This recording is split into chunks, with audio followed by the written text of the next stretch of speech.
수요일 성경 공부하는 날입니다. 우리 다 같이 기도드리겠습니다. 거룩하신 하나님 아버지, 지나간 3일 동안도 은혜 안에 우리를 지켜 보호하여 주시고 오늘 주님의 전에 나와 하나님 앞에 예배드리며 하나님의 말씀을 상고할 수 있도록 은혜 베풀어 주심을 감사합니다. 우리가 항상 말씀을 사모하고 이 말씀을 우리 마음 위에 새기며 이 말씀대로 순종하면서 살아가게 하여 주옵소서. 오늘도 영상을 통해서 하나님의 말씀을 배우고 공부하는 우리 사랑하는 성도들에게 하나님께서 지혜와 명철을 허락하여 주시옵소서. 예수님의 이름으로 기도드리옵나이다. 아멘. 하나님의 말씀 로마서 5장 8절 말씀입니다. 로마서 5장 8절 말씀. 우리가 아직 죄인 되었을 때에 그리스도께서 우리를 위하여 죽으심으로 하나님께서 우리에 대한 자기의 사랑을 확증하셨느니라. 아멘. 한 절만 보겠습니다. 오늘은 기독론 제4과 그리스도의 속죄에 대해서 말씀을 드리려고 합니다. 우리가 지난주에 그리스도의 3대 직무를 배웠습니다. 예수님께서 3가지의 직무를 행하심으로 우리에게 구원을 주셨는데 첫째로 선지자직입니다. 예수님은 대선지자이시다라고 말씀을 드렸습니다. 선지자는 하나님의 말씀을 받아 전하는 자들입니다. 그러면 선지자들이 어떻게 하나님의 말씀을 받았습니까? 꿈으로, 또 환상으로, 또 음성으로 하나님의 말씀을 받았고 이 말씀을 그대로 전했습니다. 그런데 예수님은 말씀 자체이십니다. 예수님은 말씀이세요. 말씀이신 예수님께서 오셔서 대선지자가 되셔서 하나님의 말씀을 전하셨다라고 하는 그러한 말씀입니다. 두 번째로는 제사장직이죠. 예수님은 대제사장이시다라고 하는 말씀입니다. 대제사장의 직무는 첫째로 희생사역입니다. 둘째로 중재사역입니다. 셋째로 축복사역입니다. 특별히 대제사장은 백성들의 죄를 속하기 위해서 하나님께 제물을 드림으로 하나님과 화목의 중재자 역할을 하는 자들이 제사장들입니다. 그런데 예수님께서는 대제사장이 되시면서 예수님 자신 스스로가 제물이 되셔서 완벽한 제물이 되셔서 우리에게 구원의 길을, 속죄의 길을 열어 주셨습니다. 세 번째로 왕직입니다. 영원한 왕, 만왕의 왕 그리스도라고 하는 말씀입니다. 예수님께서는 어떤 왕권을 가지고 계시는가? 첫째로 영적인 왕권을 가지고 계신다고 말씀을 드렸습니다.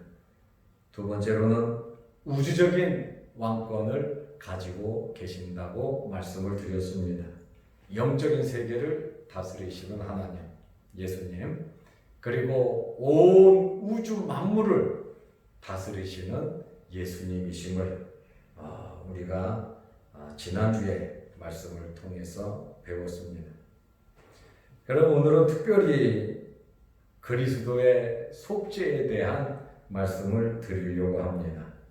어떤 면에서는 이 대제사장직에 대한 의미를 더 구체적으로 말씀을 드리는 것이라고 말씀을 드릴 수가 있습니다.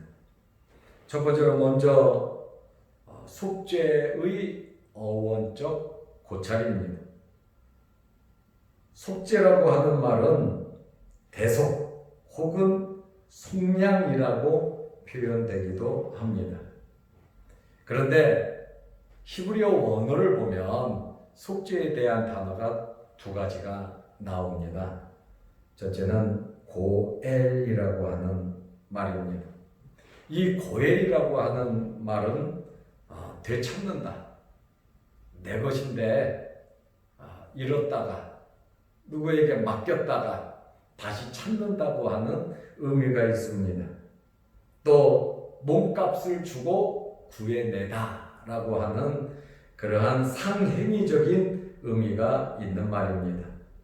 쉽게 말한다면 물건을 저당 잡혔다가 나중에 그 값을 지불하고 그 물건을 다시 되찾아온다 라고 하는 의미, 바로 고엘이라고 하는 의미입니다. 사람이 죄로 말미암아 하나님으로부터 버림을 받고 마귀에게 사로잡혔습니다. 죄의 종이 되고 사탄의 종이 되었습니다. 그런데 마귀에게 사로잡혔던 사람들을, 죄인들을 핏값을 치르고 값을 치르고 잃었던 하나님의 형상을 다시 찾아오는 사건이 바로 고엘이라고 하는 의미입니다. 그러므로 속죄는 반드시 대가가 따른다고 하는 그러한 말씀입니다. 두 번째로 히브리어 카파르라고 하는 단어가 있는데 속죄라고 하는 말입니다. 이 카파르라고 하는 이 말은 덮는다, 용서한다 라고 하는 뜻입니다. 있는 죄를 없는 듯이 덮어주고 면제하고 용서해 준다고 하는 그러한 의미입니다. 과거의 죄를 기억도 안 하시는 하나님의 사랑의 솔직한 표현이라고 말할 수 있습니다. 예레미야 31장 34절 말씀에 보면 내가 그들의 죄악을 사하고 다시는 그 죄를 기억하지 아니하리라 여호와의 말이니라. 이 말씀이 속죄에 대한 의미라고 말할 수 있습니다. 이와 같이 이 속죄라고 하는 이 말은 속죄와 구원, 물론 그 의미는 조금 다르지만 본질적인 의미는 같습니다. 속죄를 받음으로 구원을 얻는다. 그러므로 속죄와 구원, 이 두 가지를 합친 말이 구속이라고 할 수 있습니다. 그러면 첫째로 속죄의 주체, 이 죄를 용서하는, 죄를 사하는 그 주체는 누구냐? 둘째로 이 필연성에 대해서, 여기 필연성이라고 하는 말은 확실하다라고 하는 철학적인 개념입니다. 먼저 이 속죄의 주체는 누구냐? 속죄의 주체는 당연히 하나님이십니다. 속죄는 하나님의 사랑과 하나님의 공의를 근거해서 죄를 없애는 작업을 의미합니다. 바로 하나님의 공의는 죄를 지었으면 심판, 죄를 지었으면 지옥에 가야 되는 것이 맞습니다. 그러나 하나님의 사랑은 용서, 다시 회복시켜 주는 것입니다. 그러므로 하나님의 공의와 하나님의 사랑에 근거해서 하나님께서 예수님의 십자가의 보혈을 통해서 죄값을 지불하고 율법을 완전케 하고 우리에게 구원을 주시는 그것이 바로 하나님의 공의와 하나님의 사랑에 근거한 것이다. 이렇게 말할 수 있습니다.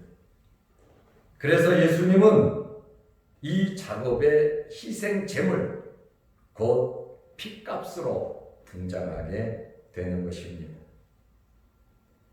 그러므로 하나님은 사랑으로서 죄인들에게 피할 길, 용서할 수 있는 길을 제공하셨고, 또한 공의로서 율법에 대한 엄정한